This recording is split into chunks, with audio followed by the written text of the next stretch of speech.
the Great Lakes area, like many places on the planet, is beginning to experience the effects of climate change. What about this would violate the public trust? Well, it's pretty simple. If public trust protects fishing, and the reason the fish are having difficulty, and this is closed to fishing, is because the water levels have dropped, then the question is, what caused the water levels to drop?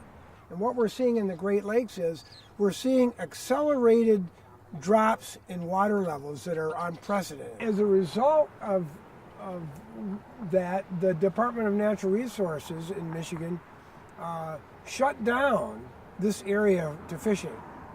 Now, what's the significance of that in terms of the commons? It means this.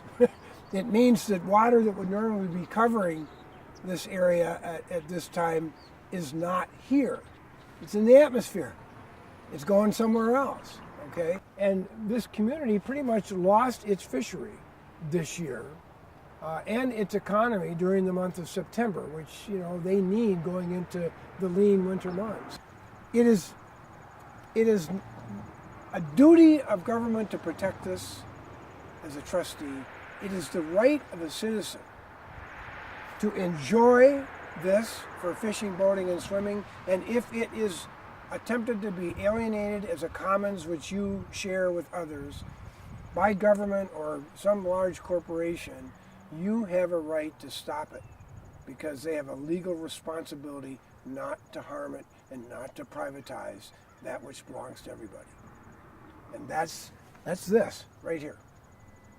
You know, duplicated thousands and hundreds of thousands of times everywhere with every person walking, standing, near, breathing, swimming, fishing, hiking in the commons that they enjoy and rely on for their life. One of the, in some ways basic, but in other ways profound things about understanding the commons and the public trust principle is that it's not wrong to protect that which is held by government for you as a beneficiary, in the same way that you as a beneficiary would go to the trust set up by a grandfather, you the granddaughter, going to the bank as the trustee and saying, you have to stop giving this away. You have to stop wasting this. This was set up as a trust. This water was set up as a trust in Western civilization, in jurisprudence. It's deeply embedded in everyone. It's deeply embedded in the legal system of each state in the United States and in Canada. There are limits on what others can do to that common, government and corporations, anyone. The public trust grants to each of us, each person in each state, the right to insist that government be accountable for these commons to protect your use of these commons as a citizen. It is your right. You are the legal beneficiaries. You are right to assert the right because it is paramount to all other private rights. Private property came down in land by the whole idea from England into our legal system. But along with private property came only the right to use the commons. Nobody owns air and water. You have the right to use it. That commons has never been transferred to anyone as private property in any legal system in the Western Hemisphere. It can't be. And the Public Trust Doctrine is the way in which we can make sure that that never happens. Before European civilization came to this spot I'm standing, it was the land of the Odawa, the Ottawa American Indian, as Americans call it. And they were pretty much kicked out. I mean, they're still here and they're thriving in Peshabitan and Leelanau County and elsewhere in Manistee, south here, with their tribal headquarters and recognized reservations. But they were victims. They had their commons, and they had their life, and they had sorted it out and were able to go generation to generation within their own culture and understanding. And along came European civilization, and it was a civilization of exploration and conquest. And the conquest was of the commons of those people, those Odawa people in this area, and of course across the history of the Western Hemisphere and elsewhere. So what I think we have to understand is that explore and claim and conquest attitude, that edge, is still happening. And that's what the Commons movement is about. It's the recognition that there are some things so basic to everybody that there are limits, and we need to be able to draw limits. Human beings don't draw limits on themselves very well. And suddenly, this Commons offers an opportunity to do that, because if we don't, society as we know it is not going to make it.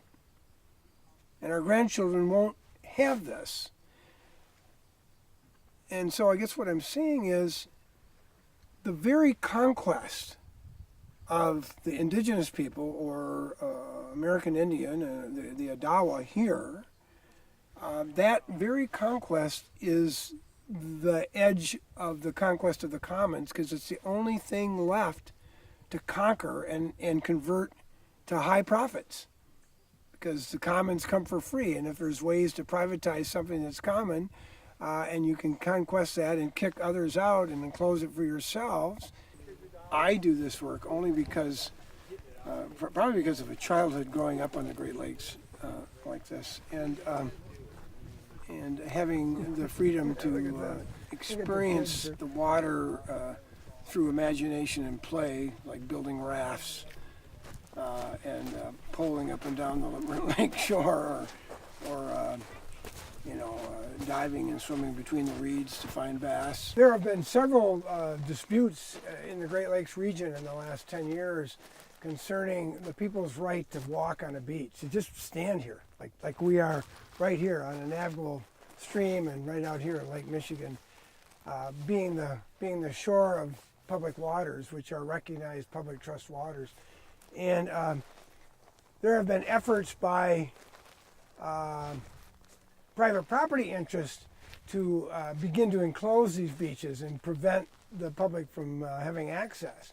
And in Western civilization, both in civil law and particularly in English common law, there's a recognition of what's called the foreshore. The foreshore being this area next to the water. How meaningless it would be to have the right to swim and fish, as we've been discussing under public trust law, and not being able to get there. This water is held by the state, owned by the state for us. Enclosing the beach, private people saying you can't walk the beach, or contaminating the water so you can't go to the beach and swim, those are effective violations of your right to be on a beach and to swim and recreate under the Public Trust Doctrine. These are commons. I think this is